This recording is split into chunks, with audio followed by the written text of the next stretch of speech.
Ayan. So, lagyan natin ng aloe vera gel at coconut oil yung buhok. Para yung ano, yung kulot niya gumanda. Para gumanda yung kulot. At saka yung buhok, ano siya, hindi dry. Ito talaga yung ano. Ito yung ginagawa ko sa kanya lagi. Kapag ano. Pero may time na hindi ko magawa ito kasi ayaw niya. Lalo na kapag ano, pag malamig yung panahon. Kagaya ng winter, malamig. Ayaw niya kasi malamig din yung aloe vera gel. Ayaw niya.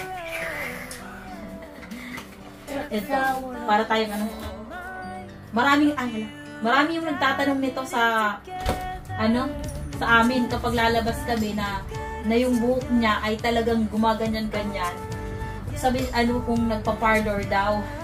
Kung nag-ano sa parlor, sabi ko hindi. Hindi yan, ano lang siya. Yung aloe vera gel at coconut oil lang yung nilalagay ko dyan.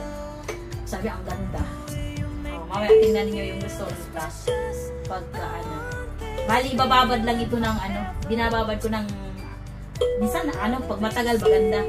Up to, ano, up to 2 hours.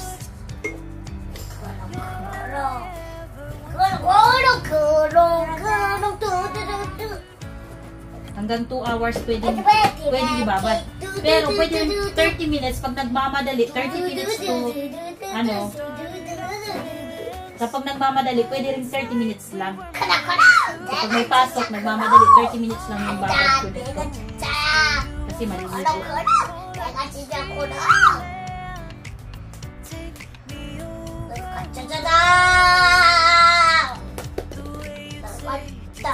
Maano lang siya, matrabaho. Kailangan masipag ganito, may oras. Bigyan ng oras. Kasi lalo yung mga bata, kasi syempre yung mga bata, hindi naman nila alam kung paano i-manage yung pag-aalaga ng hair, diba?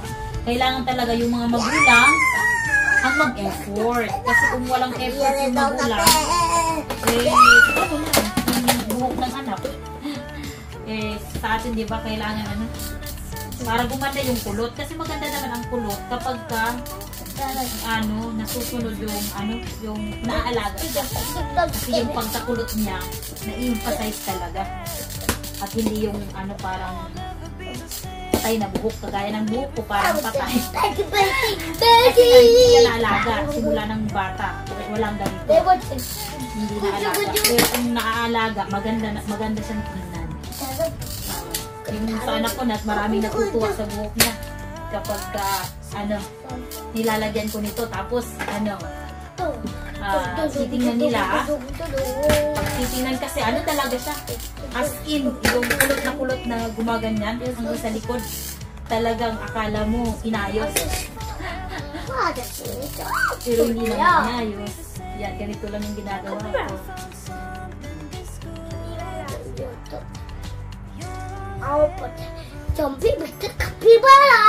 Bali yung coconut oil dito yung nakakatulong para mag-ano, para yung kulot niya talagang magkulot siya, na magumanda yung kulot niya.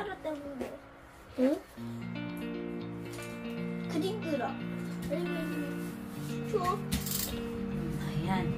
Yung buhok ko rin, itong buhok ko, nilagyan ko na rin itong ano, aloe vera gel with coconut oil. Kaya bumalik na yung pagkakulot.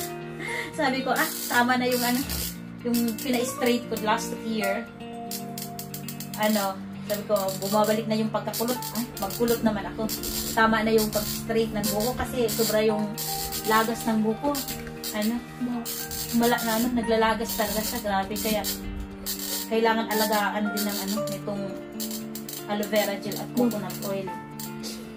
Kaya sabi ko, i-ano ko rin lang, alagaan din na may coconut oil. Para yung kulot, bumalik na yung kulot niya, lahat. Ayan.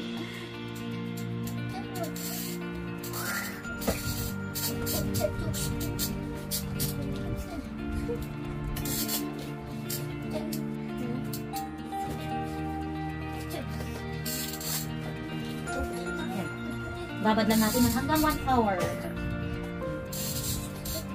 Makakapaglaro yan siya, kahit ganyan lang. Ganyan lang yung buhok niya. Ayaw niya nung may, ano, yung hair cup, ang plastic na cup, ayaw niya. Ganyan lang yung gusto niya. Diba? Mamaya na siya after 1 hour or 2 hours, hindi na pa 2 hours, mas babag talaga siya. Ako naman yung maglalagay sa buhok ko.